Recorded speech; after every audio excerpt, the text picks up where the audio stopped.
মাধ্যমিক ছাত্রছাত্রীদের জন্য এই ভিডিওটা খুবই গুরুত্বপূর্ণ। তোমরা যারা চ্যানেলে নতুন, চ্যানেলটা অবশ্যই সাবস্ক্রাইব করে রাখো আর পাশে থাকা বেল আইকন প্রেস করে দাও। আর এই ধরনের ভিডিও পেতে অবশ্যই চ্যানেলটা ফলো করো তোমরা। তো দেখো, এখানে মধ্যে দুটো লম্ববৃত্ত আর চোঙ আছে। চোঙের তাদের ব্যাসার্ধের অনুপাত 2:1, তাহলে এরও যা ব্যাসার্ধ, এর ব্যাসার্ধ অনুপাত 2:1 দিচ্ছে, মানে যদি 2 হয় এরকম হবে। ওকে, এর 4 হলে 2 হবে। এখন উচ্চতার অনুপাত 1:4 হলে আয়তনের অনুপাত কত? তাহলে এবার অঙ্কটা আমরা ভালো করে বুঝি, চলো। তো আমি ধরেছি, এখানে যদি ধরে রাখি যে ধরি ব্যাসার্ধের অনুপাত এই বলে দিয়েছে 2:1 আর উচ্চতার অনুপাত 1:4।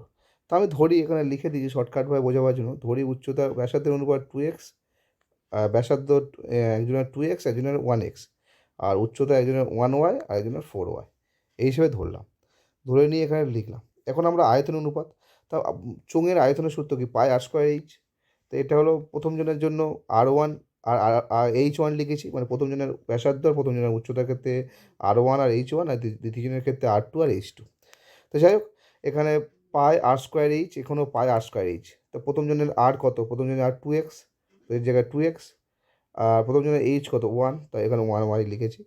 প্রথম জনের দ্বিতীয় জনের আর কত? দ্বিতীয় জনের আর 1x, তো 1x। আর দ্বিতীয় জনের এইচ কত? 4y, 4y লিখেছি। তো পাই আর স্কোয়ার, তো এখানে আর এর মধ্যে স্কোয়ার দিয়েছি, এখানেও আর এর মধ্যে স্কোয়ার দিয়েছি, দেখতে পারবে। তো এখানে তো এরও পাই আগে কেটে দিয়েছি। তো 2 স্কোয়ার কত? 2 স্কোয়ার 2x স্কোয়ার হবে 4x স্কোয়ার।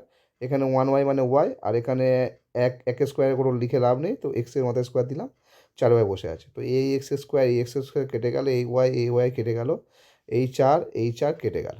তাহলে পড়ে আছে কি? 4:4 কেটে গেছে, পড়ে আছে 1:1। তাহলে এই হলো উত্তর। আসলে তোমরা বুঝতে পেরেছো। তো এই ধরনের ভিডিও এরকম পেতে চ্যানেলটা অবশ্যই সাবস্ক্রাইব করে রাখো, পাশে থাকা বেল আইকন প্রেস করো, আর ভিডিওটি ভালো লাগলে ভিডিওটি অবশ্যই লাইক করে রাখো।